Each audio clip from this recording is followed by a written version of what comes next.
Hello दोस्तों, स्वागत है आप सबका हमारे YouTube channel reasoning by Kadir sir में। जैसे कि आप लोग जानते हैं, हम लोग रीजनिंग सीख रहे हैं। रीजनिंग में सिंबल्स एंड नोटेशन की क्लास चालू है। आज क्लास 11 है, ठीक है। और आपके सामने देखो क्वेश्चन नंबर 1 है, जो कि एसएससी 10+2 2018 के एग्जाम में पूछा गया था। तो चलो शुरू करते हैं पहले सवाल से। तो देखो ये सवाल क्या कह रहा है, इफ 6 @ 16 इज इक्वल टू 11, और फिर कह रहा है 2 @ 14 इज इक्वल टू 8, फिर कह रहा है 8 @ 8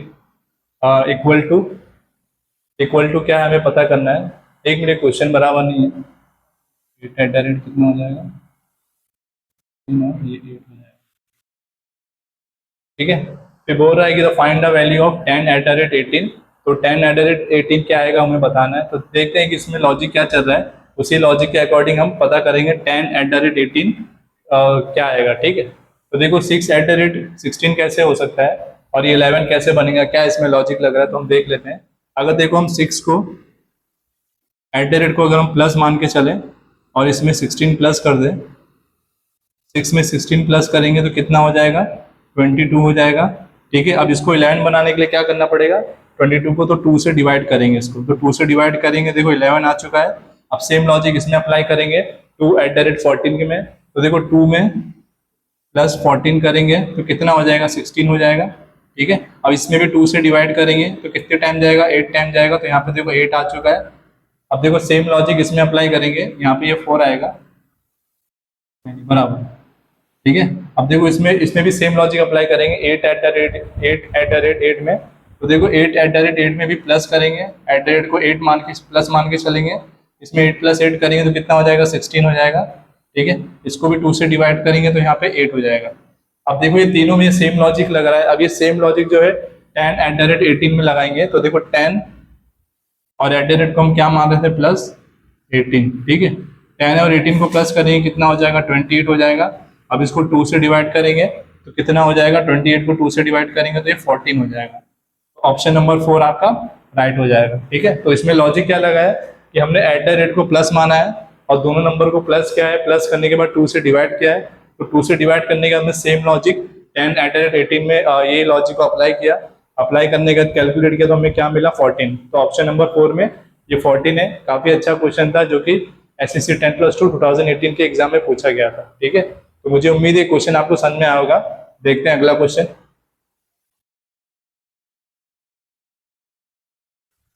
तो दोस्तों आपके सामने क्वेश्चन नंबर 2 आ चुका है। क्वेश्चन नंबर 2 क्या कह रहा है, इफ 6 α 1 इज इक्वल टू 70, और फिर कह रहा है 2 α 3 is equal to 50 and 4 α 5 is equal to 90। तो हमसे क्या पता करने पूछ रहा है, 1 α 4 क्या होगा। तो इसमें लॉजिक क्या लगा है, ये तीनों में क्या सेम लॉजिक लगा है, वही सेम लॉजिक इसमें 1 α 4 में लगाएंगे और इसका पता करेंगे, ठीक है। तो पहले लॉजिक पता कर लेते हैं कि ये 6 α 1 से 70 कैसे बना है। अब देखो यहाँ पर ये 6 है, अल्फा को अगर हम प्लस मान लें और इसको 1, तो 6 + 1 कितना होता है, 7। अब इसको 70 बनाने के लिए क्या कर सकते हैं हम लोग, 10 से मल्टीप्लाई करना पड़ेगा, तो ये कितना हो जाएगा, 70 हो जाएगा, ठीक है। अब ये सेम लॉजिक इसमें अप्लाई करेंगे 2 α 3 में। तो देखो 2 अल्फा को प्लस मानना है और 3, तो ये कितना हो जाएगा, 5 हो जाएगा। अब इसको 50 बनाने के लिए क्या करना पड़ेगा, 5 को तो इसमें 10 से मल्टीप्लाई करना पड़ेगा, तो देखो ये 50 हो जाएगा, ठीक है। अभी सेम लॉजिक इसमें अप्लाई करेंगे 4 α 5 में, इसको 90 बनाएंगे तो देखो 4 अल्फा को हमने प्लस माना है और 5, तो ये कितना हो जाएगा, 9, 4 + 5, और इसमें 10 से मल्टीप्लाई करेंगे तो ये कितना हो जाएगा, 90, ठीक है। अब देखो इन तीनों में हमें एक सेम लॉजिक मिल चुका है। अब यही लॉजिक जो है हम 1 α 4 में अप्लाई करेंगे और इसका आंसर पता करेंगे। तो देखो 1 अल्फा प्लस और 4, तो ये कितना हो जाएगा, 5 हो जाएगा, और इसमें 10 से मल्टीप्लाई करेंगे तो 5 10 से कितना होता है, 50 होता है, ठीक है। तो 50 देखो आपका ऑप्शन नंबर 1 में, तो आपका ऑप्शन नंबर 1 राइट हो जाएगा, ठीक है। और ये भी क्वेश्चन जो है एसएससी 10+2 2018 के एग्जाम में पूछा गया था। तो काफी अच्छा लॉजिक है ये क्वेश्चन का, और काफी अच्छे क्वेश्चन है जो हर बार एग्जाम में पूछे जाते हैं, ठीक है। तो देखते हैं अगला क्वेश्चन। तो दोस्तों आपके सामने क्वेश्चन नंबर 3 है। तो देखते हैं क्वेश्चन नंबर 3 क्या कह रहा है। क्वेश्चन नंबर 3 कह रहा है कि $3 इज इक्वल टू -50, और $3 इज इक्वल टू -20, और $2 इज इक्वल टू -10। तो हमसे क्या पता करने पूछा है, $9 का वैल्यू क्या होगा, तो हमें बताना है। तो देख लेते हैं इसमें लॉजिक क्या चल रहा है। अब देखो अगर हम 3 लिखते हैं यहाँ पर, और डॉलर के सिंबल को हम अगर इसमें माइनस मान के चले और -8 करें, तो ये कितना आएगा, ये 3 में से -8 करेंगे तो कितना आ जाएगा, ये -5 आ जाएगा, क्योंकि माइनस की साइन बड़ी है, ठीक है, कि माइनस की साइन देखो बड़े नंबर के आगे है तो इसलिए माइनस साइन होगा, ठीक है, -5 हो जाएगा। अब इसको -50 कैसे बनाएंगे, इसमें मल्टीप्लाई बाय 10 करेंगे तो -5 मल्टीप्लाई बाय 10, तो माइनस इंटू प्लस माइनस होता है, ठीक है, और ये 5 10 50 हो जाएगा, तो इसलिए ये -50 आ चुका है इसका वैल्यू। अब सेम लॉजिक इसमें अप्लाई करेंगे $3 में, तो 3 में से -5 करेंगे, माइनस की साइन बड़ी है तो ये -2 हो जाएगा, और -2 में 10 को मल्टीप्लाई करेंगे तो कितना हो जाएगा, -20, ठीक है। अब ये सेम लॉजिक इसमें अप्लाई करेंगे $2 में, तो देखो 2 में -3 करेंगे, माइनस की साइन बड़ी है तो यहाँ -1 आएगा, और इसमें मल्टीप्लाई बाय 10 करेंगे तो ये -10 हो जाएगा, ठीक है। तो हमको ये जो तीन क्वेश्चन यहाँ पे दिए हुए इसका सोल्यूशन दिया हुआ है, इसमें सेम लॉजिक हमें मिल चुका है, तो ये सेम लॉजिक हम $9 में अप्लाई करेंगे और इसका वैल्यू पता करेंगे, ठीक है। तो 9 और डॉलर का हमने क्या माना है, -1, ठीक है, 9 में -1 करेंगे 8 हो जाएगा, 8 को 10 से मल्टीप्लाई करेंगे कितना हो जाएगा, 8 10 जा 80 हो जाएगा, तो इसलिए आपका ऑप्शन नंबर 4 राइट हो जाएगा, ठीक है। तो मुझे उम्मीद है क्वेश्चन आपको समझ में आया होगा, और ये भी क्वेश्चन जो है दोस्तों SSC 10+2 2018 में क्वेश्चन पूछा गया था, ठीक है। तो ऐसे क्वेश्चन हम और करेंगे ताकि आपको पता चले कि एग्जाम में किस लेवल के क्वेश्चन आते हैं, ताकि आपको रियल फीलिंग आए कि एग्जाम में किस तरह के क्वेश्चन आते हैं, ठीक है। तो देखते हैं अगला क्वेश्चन।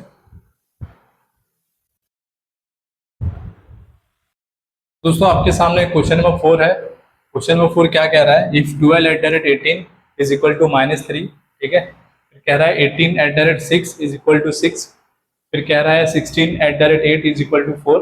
तो हमें क्या पता करने के लिए बोला है, 6@10 की वैल्यू क्या होगी हमें पता करना है, ठीक है। तो देख लेते हैं इसमें क्या लॉजिक लग रहा है। तो देखो ये 12, अब एट द रेट को क्या माना जाए, इसमें अगर एट द रेट को माइनस मानेंगे और -18, ठीक है, 12 में -18 करेंगे तो कितना हो जाएगा, ये -6 आ जाएगा, माइनस की साइन बड़ी है, ठीक है, और इसको फिर 2 से डिवाइड करेंगे, -6 को 2 से डिवाइड करेंगे तो क्या आएगा, -3 आ जाएगा, ठीक है। तो इस तरह ये -3 आ गया है। अब सेम लॉजिक 18@6 में अप्लाई करेंगे, तो देखो 18 एट द रेट क्या है, माइनस और 6, 18 में से 6 माइनस करेंगे 12 हो जाएगा, 12 में 2 से डिवाइड करेंगे तो ये 6 हो जाएगा, ठीक है। अब 16@8 में अप्लाई करेंगे ये, तो 16 एट द रेट मतलब प्लस और 8, सॉरी माइनस अप्लाई कर रहे हैं हम लोग, 16 - 8 इज इक्वल टू 8, और इसको 2 से डिवाइड करेंगे तो क्या आ जाएगा, 4, ठीक है। तो ये तीनों में सेम लॉजिक अप्लाई हो चुका है, ठीक है, तीनों में एक कॉमन लॉजिक है। तो इस सेम लॉजिक हम 6@10 में अप्लाई करेंगे और इसका आंसर पता करेंगे, ठीक है। तो 6 एट द रेट मतलब माइनस और 10, ठीक है, तो ये कितना हो जाएगा, -4 आएगा, क्योंकि माइनस की साइन बड़ी है, और इसको 2 से डिवाइड करेंगे, -4 को 2 से डिवाइड करेंगे तो कितना आएगा, -2 आएगा, और ये ऑप्शन नंबर 3 में है, तो इसलिए आपका ऑप्शन नंबर 3 राइट हो जाएगा, ठीक है। तो मुझे उम्मीद है ये क्वेश्चन भी आपको समझ में आया होगा, और ये भी क्वेश्चन जो है SSC 10+2 2018 के एग्जाम में आ चुका है, ठीक है। तो देखते हैं अगला क्वेश्चन। दोस्तों आपके सामने क्वेश्चन नंबर 5 आ चुका है। क्वेश्चन नंबर 5 क्या कह रहा है, if 1 and 7 is equal to 80, फिर कह रहा है 4 and 5 इज इक्वल टू 90, और फिर कह रहा है लास्ट में 6 and 8 इज इक्वल टू 140, ठीक है। फिर हमें पता करने बोल रहा है कि then find the value of 5 and 5 is equal to what, ठीक है। तो हमें पता करना है कि 5 and 5 में क्या कैलकुलेशन हम लगाएंगे, उसका वैल्यू क्या आएगा, ठीक है। तो इन तीनों में क्या लॉजिक सेम सिमिलर लॉजिक क्या लग रहा है हमें पता करना पड़ेगा, और फिर वही सिमिलर लॉजिक हमें 5 and 5 में अप्लाई करना पड़ेगा, और इसकी वैल्यू क्या आएगी हमें पता करना पड़ेगा, ठीक है। तो देखो इसमें लॉजिक क्या लगेगा, 1 एंड को हम क्या मान के चले, प्लस और 7, तो 1 + 7 कितना होता है, 8 होता है। अब इसको 80 बनाने के लिए हमें क्या करना पड़ेगा, 10 से मल्टीप्लाई करना पड़ेगा, तो 8 10 जा 80 हो जाएगा, ठीक है। फिर देखते हैं इसमें 4 एंड को हमने प्लस माना है, 4 + 5 कितना होता है, 9 होता है, और इसको 10 से मल्टीप्लाई करेंगे तो ये 90 आ जाएगा। अब सेम लॉजिक इसमें भी अप्लाई करेंगे 6 and 8 में, तो देखो 6 में +8 करेंगे तो कितना हो जाएगा, 14 हो जाएगा, मल्टीप्लाई बाय 10 करेंगे तो ये हो जाएगा 140, ठीक है। तो देखो तीनों में हमें सिमिलर लॉजिक मिल गया है, तो ये सेम लॉजिक हम 5 and 5 में लगाएंगे और इसका वैल्यू पता करेंगे, ठीक है। तो देखो 5 n का मतलब प्लस और 5 कितना हो जाएगा, 10 हो जाएगा, और 10 को 10 से मल्टीप्लाई करेंगे तो कितना हो जाएगा 100। तो ये कौन से ऑप्शन में दिया हुआ है, ऑप्शन नंबर 3 में दिया हुआ है, तो आपका ऑप्शन नंबर 3 राइट हो जाएगा। ठीक है, तो काफ़ी अच्छा क्वेश्चन था ये, तो मुझे उम्मीद है ये भी क्वेश्चन आपको समझ में आया होगा। अगर फिर भी इसके बाद भी अगर आपको डाउट रहता है तो आप कमेंट कर सकते हैं, तो मैं आपको और अच्छे से इसको एक्सप्लेन कर दूंगा। ठीक है, तो देखते हैं अगला क्वेश्चन।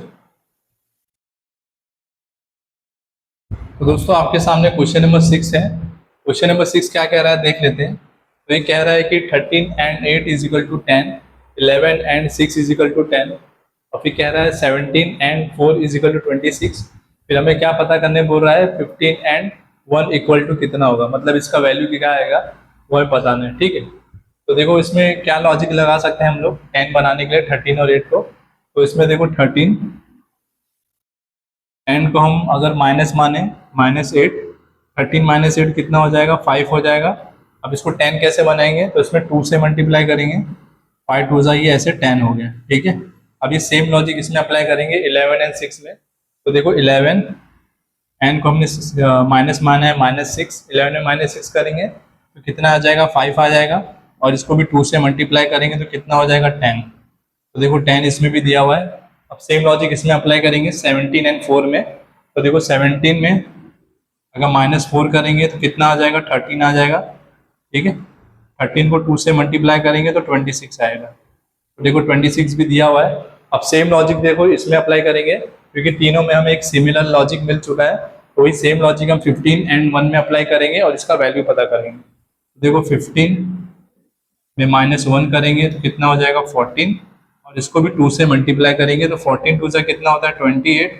तो इसलिए आपका ऑप्शन नंबर 3 राइट हो जाएगा। ठीक है, तो मुझे उम्मीद है ये भी क्वेश्चन आपको समझ में आया होगा।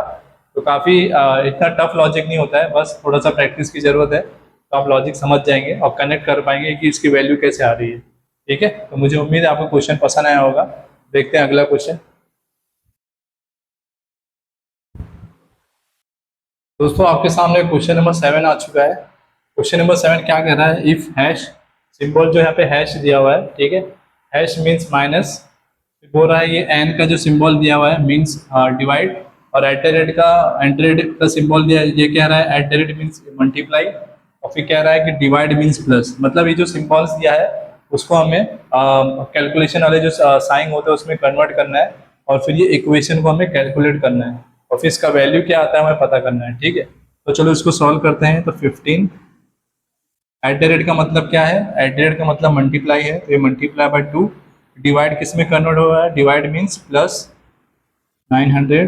ठीक है, और ये एंड किस में कन्वर्ट हो रहा है, डिवाइड में, तो हम डिवाइड को इस तरह भी लिख सकते हैं। ठीक है, फिर बाद में हैश, हैश किस में कन्वर्ट हो रहा था, माइनस में, तो ये -10। अब इसको कैलकुलेट करेंगे हम लोग। तो देखो 15 को 2 से मल्टीप्लाई करेंगे कितना हो जाएगा 30 हो जाएगा, प्लस, और 900 को 30 से डिवाइड करेंगे तो क्या बचेगा, 0 से 0 कट जाएगा, 90 को 3 से डिवाइड करेंगे तो ये 30 हो जाएगा, तो +30 और -10। ठीक है, अब 30 को 30 से प्लस करेंगे कितना हो जाएगा 60 हो जाएगा, और इसमें -10 करेंगे तो कितना हो जाएगा 50 हो जाएगा। तो इसलिए आपका ऑप्शन नंबर 2 राइट हो जाएगा। ठीक है, तो आपको ये क्वेश्चन है बस थोड़ा सा ध्यान देने की जरूरत है, कौन सा सिंबल या कौन सा साइन जो है कैलकुलेशन साइन में कन्वर्ट हो रहा है, और फिर आपको इक्वेशन में पुट करना है, उसको कैलकुलेट करना है। और एक और चीज़ ध्यान में रखनी है कि आपको बॉड मास का नियम याद होना चाहिए कि आपको पहले किस चीज़ को सॉल्व करना है। अब जैसे यहाँ पे ब्रैकेट नहीं है, ऑफ भी नहीं है, तो यहाँ पे डिवाइड और मल्टीप्लाई था, तो पहले आपको डिवाइड को कैलकुलेट करना है, फिर बाद में आपको मल्टीप्लाई को कैलकुलेट करना है, फिर प्लस और माइनस को कैलकुलेट करना है, तो क्या आप आसानी से सॉल्व कर सके इसको। ठीक है, तो आपका वैल्यू कितना आ गया 50, तो ऑप्शन नंबर 2 आपका राइट हो जाएगा। और ये दोस्तों क्वेश्चन जो है SSC 10+2 2020 में क्वेश्चन पूछा गया था। ठीक है, तो देखते हैं अगला क्वेश्चन। दोस्तों आपके सामने क्वेश्चन नंबर 8 आ चुका है। क्वेश्चन नंबर 8 क्या कह रहा है, if hash means minus, and means divide, at the rate means multiply, and divide means plus, then find the value of the following expression. मतलब आपको जो है ये इक्वेशन दिख रहा है, इसमें सिंबल्स है, सिंबल्स को साइन में कन्वर्ट करना है, और फिर आपको इस एक्सप्रेशन यानी आप इक्वेशन बोल सकते हैं इसको, इसकी वैल्यू आपको पता करना है। ठीक है, तो चलो इसको सॉल्व करते हैं। तो 15 एट द रेट किस में चेंज होगा, एट द रेट मल्टीप्लाई में चेंज होगा, मल्टीप्लाई 2, ये डिवाइड की साइन किस में चेंज होगी, डिवाइड की साइन जो है प्लस में चेंज होगी 900, ठीक है। और ये n किस में चेंज होगा, n जो है डिवाइड में चेंज होगा, तो डिवाइड को ऐसे भी लिख सकते हैं 10। और ये हैश किस में चेंज होगा, हैश जो है माइनस में चेंज होगा। अब इसको कैलकुलेट करते हैं, ठीक है। तो बॉड मास के नियम के अकॉर्डिंग पहले हमें डिवाइड को सॉल्व करना पड़ेगा। तो देखो 900 को 10 से डिवाइड करेंगे तो कितना बचेगा, 90 बचेगा, ठीक है, प्लस और ये -50। और यहाँ पे 15 को 2 से मल्टीप्लाई करेंगे 30 हो जाएगा, ठीक है। 90 में से -50 करेंगे तो कितना हो जाएगा, 40 हो जाएगा। और ये 30, ठीक है। 30 को प्लस 40 करेंगे, 30 में 40 ऐड करेंगे तो कितना हो जाएगा, 70 हो जाएगा। देखो 70 कहाँ दिया हुआ है, ऑप्शन नंबर 4 आपका राइट हो जाएगा, ठीक है। तो मुझे उम्मीद है ये भी क्वेश्चन आपको समझ में आएगा और आपको बॉड मास का नियम अच्छे से याद होना चाहिए, तो आप इजीली कैलकुलेट कर सकते हैं चाहे कैसा भी इक्वेशन हो, ठीक है। देखते हैं अगला क्वेश्चन। दोस्तों आपके सामने क्वेश्चन नंबर 9 आ चुका है। क्वेश्चन नंबर 9 देखो क्या कर रहा है। क्वेश्चन नंबर 9 कह रहा है if multiply means minus, plus means divide, और फिर ये लेसर देन की साइन है, लेसर देन मीन्स मल्टीप्लाई, और फिर बाद में कह रहा है डिवाइड मीन्स प्लस। मतलब ये जो आपको कैलकुलेशन की जो साइन दी है वो किसी और साइन में कन्वर्ट हो रही है, तो आपको क्या बोला जाएगा, then find the value of the following expression, ठीक है। तो आपको जो इक्वेशन यहाँ पे दिया हुआ है इसमें जो भी साइन दी हुई है कैलकुलेशन की, उसको आपको क्वेश्चन के अकॉर्डिंग उसको चेंज करना है दूसरी साइन में, ठीक है। तो देख लेते हैं कि इसको साइन को चेंज करने के बाद और फिर इसको कैलकुलेट करेंगे तो इसकी वैल्यू क्या आती है हमें पता करना है। तो चलो शुरू करते हैं। तो 5, अभी डिवाइड किस में चेंज हो रहा है, डिवाइड जो है मीन्स प्लस, मतलब डिवाइड जो है प्लस में चेंज होगा, तो यहाँ प्लस हो जाएगा, फिर आएगा 3, और फिर लेसर देन की साइन किस में चेंज हो रही है, मल्टीप्लाई में चेंज हो रही है, तो मल्टीप्लाई 2, फिर क्या कह रहा है प्लस, प्लस किस में चेंज हो रहा है, डिवाइड में, ठीक है। तो यहाँ पे ये फिलहाल डिवाइड यहाँ पे साइन पुट करते हैं, ठीक है। और ये ब्रैकेट 9, और प्लस किस में कन्वर्ट हो रहा है, प्लस, प्लस जो है डिवाइड में कन्वर्ट हो रहा है, तो इसको डिवाइड को ऐसे भी लिख सकते हैं, ठीक है। और फिर मल्टीप्लाई किस में चेंज हो रहा है, माइनस में, तो ये -2, ठीक है। अब देखो बॉड मास के नियम के अकॉर्डिंग सबसे पहले हमें क्या करना चाहिए, तो देखो यहाँ पर ये ब्रैकेट में दिया हुआ है, ठीक है, पूरा ब्रैकेट में दिया हुआ है। सबसे पहले हम ब्रैकेट को सॉल्व करेंगे, तो देखो यहाँ ब्रैकेट में है 9 डिवाइड बाय 3, ठीक है। अब 9 को 3 से डिवाइड करेंगे तो कितना बचेगा, 3 बचेगा, ठीक है। अब ये ब्रैकेट के बाहर आ जाएगा, ठीक है, यहाँ पे डिवाइड की साइन, और ये 3 × 2, ठीक है, और ये +3 और ये -2। अब इसको आगे सॉल्व करेंगे। अब देखो बॉड मास के नियम के अकॉर्डिंग अब हम किसको सॉल्व करेंगे, डिवाइड को, ठीक है। तो देखो यहाँ पे क्या है, 2 डिवाइड बाय 3 है और इसके पहले मल्टीप्लीकेशन है, तो ये 3 से 3 कट जाएगा, 3 से 3 1 टाइम कटेगा, ठीक है। और यहाँ पे सिर्फ 2 बचेगा, और यहाँ पे ये -2 और ये प्लस इधर 5, ठीक है। अब देखो आगे क्या करना है, तो देखो यहाँ पे +2 है और ये -2, ये दोनों आपस में कट जाएंगे, 0 बचेगा, तो सिर्फ यहाँ 5 बचेगा। तो आपका वैल्यू क्या है, 5, तो इसलिए आपका ऑप्शन नंबर 1 राइट हो जाएगा, ठीक है। तो काफी अच्छा क्वेश्चन था ये, बस आपको बॉड मास का नियम याद होना चाहिए। देखो यहाँ पे ब्रैकेट दे दिया था, तो इसलिए पहले ब्रैकेट को आपको सॉल्व करना है, ब्रैकेट के बाद आपको डिवाइड को सॉल्व करना है, डिवाइड के बाद मल्टीप्लाई, इसके बाद प्लस और फिर माइनस, तो आप करेक्ट वैल्यू निकाल सकते हैं, नहीं तो नहीं निकाल सकते, ठीक है। तो देखते हैं अगला क्वेश्चन। दोस्तों आपके सामने क्वेश्चन नंबर 10 है, ठीक है। ये क्वेश्चन नंबर 10 दोस्तों जो है आपके लिए होमवर्क रहेगा, इसको आपको सॉल्व करना है, जो मैंने अब तक सिखाया है उसके बेसिस पे ही क्वेश्चन है, ठीक है। सेम लॉजिक आपको अप्लाई करना है, जो क्वेश्चन है हो रहा है उसके अकॉर्डिंग आपको इसको कैलकुलेट करना है, ठीक है। तो आज की क्लास यहीं पे खत्म करते हैं। तो मुझे उम्मीद है आपको ये सेशन पसंद आया होगा। अगर आपको वहाँ पढ़ाना अच्छा लग रहा है तो अपने दोस्तों में, अपने रिलेटिव्स में, अपने दोस्तों में हमारे चैनल को शेयर करें और सब्सक्राइब करने को बोले, ताकि हमें 1 लाइक और 1 सब्सक्राइब बहुत मोटिवेट करता है और फिर हम और अच्छे अच्छे कंटेंट लाने के लिए कोशिश करते हैं, ठीक है दोस्तों। तो आज की क्लास यहीं पे खत्म करते हैं, फिर मिलते हैं अगली क्लास में। तब तक के लिए अपना ख्याल रखें, धन्यवाद।